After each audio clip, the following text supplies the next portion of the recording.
Shalom saudara-saudara. Renungan Advent kita yang terakhir pada hari ini terambil dari Lukas 2 ayat 28 sampai 32.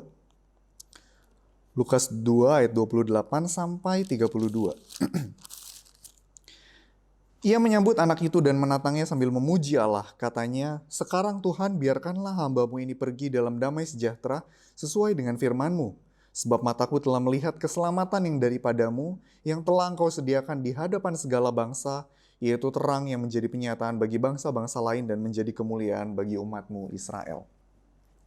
Saudara, waktu saya kecil beberapa kali orang tua saya membelikan saya mainan yang saya sangat sukai. Sayangnya seringkali saya tidak dapat langsung memiliki atau memainkan mainan tersebut, apalagi kalau pada saat itu saya sedang ujian. Namun saudara, ada satu hal yang mereka janjikan, yaitu bahwa kalau saya sudah selesai ujian, saya pasti bisa memiliki mainan itu. Saudara, saya tahu bahwa suatu hari saya pasti akan memiliki mainan itu. Sehingga saya menanti, saya menunggu, sampai ketika satu hari saya memiliki mainan itu, maka itu menjadi satu sukacita masa kecil yang luar biasa yang sulit saya lupakan. Saudara, ketika kita menunggu satu hal yang sangat membahagiakan dan itu pasti akan datang, maka kita pasti akan memiliki rasa senang yang luar biasa ketika pemenuhan dari penantian itu betul-betul tiba. Dan inilah yang dirasakan oleh Simeon di dalam teks yang tadi kita baca. Bagian yang kita baca itu merupakan nyanyian atau ekspresi sukacita dari Simeon yang sering dikenal sebagai Nunc Dimittis, satu dari 4 lagu yang tercatat di dalam Injil. Simeon menyanyikan lagu ini ketika dia memegang bayi Yesus setelah Roh Kudus menjanjikan bahwa ia tidak akan mati sebelum dia melihat Mesias.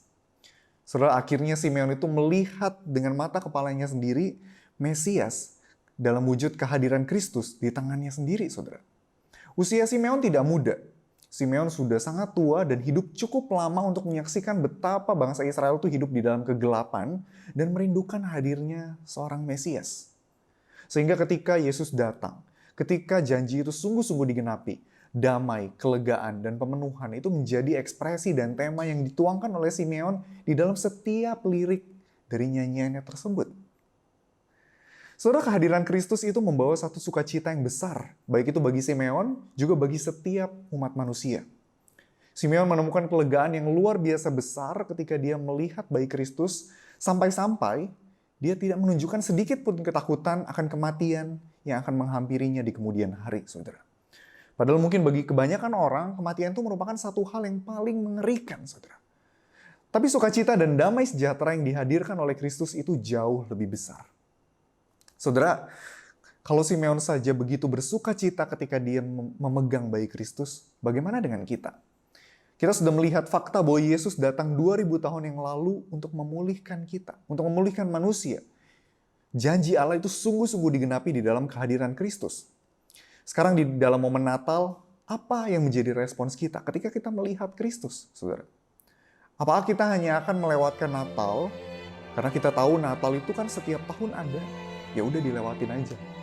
Atau kita mungkin hanya fokus kepada kesibukan dan agenda-agenda kita di akhir tahun, sehingga kita lupa, saudara, untuk menghayati, untuk merenungkan kebahagiaan terbesar yang hadir di dalam kehidupan kita. Saudara, Natal menunjukkan bahwa janji Allah yang terbesar itu sungguh-sungguh digenapi. Sehingga apa yang dapat kita alami selain sukacita yang paling besar itu, saudara. Saudara, kiranya renungan pada hari ini menolong kita untuk menyambut Natal dengan sukacita. Ketika kita melihat Kristus, apa yang menjadi ekspresi kita? Apakah itu adalah sukacita? Seperti bagaimana Yesus yang hadir, itu menunjukkan sukacita terbesar yang telah lahir bagi dunia. Saudara, selamat menyambut dan menyongsong Natal. Kiranya sukacita Natal terus mengisi hati setiap kita. Kiranya sukacita Natal boleh terus mengisi kehidupan kita. Tuhan memberkati.